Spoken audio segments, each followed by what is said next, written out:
ស្វាគមន៍និងស្ដាប់តម្រុយឆ្នោតខ្មែរប្រចាំថ្ងៃដើម្បីជាកម្លាំងចិត្តសូមពុកម៉ែបងប្អូនចុច like និងសញ្ញាជាវម្នាក់មួយផងដើម្បីទទួលបានតម្រុយថ្មីប្រចាំថ្ងៃតម្រុយឆ្នោតខ្មែរនៅថ្ងៃនេះគឺថ្ងៃទី18ខែវិច្ឆិកាឆ្នាំ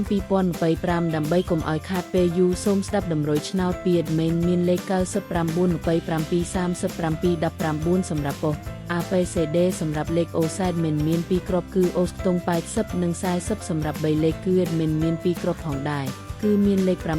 784គុណ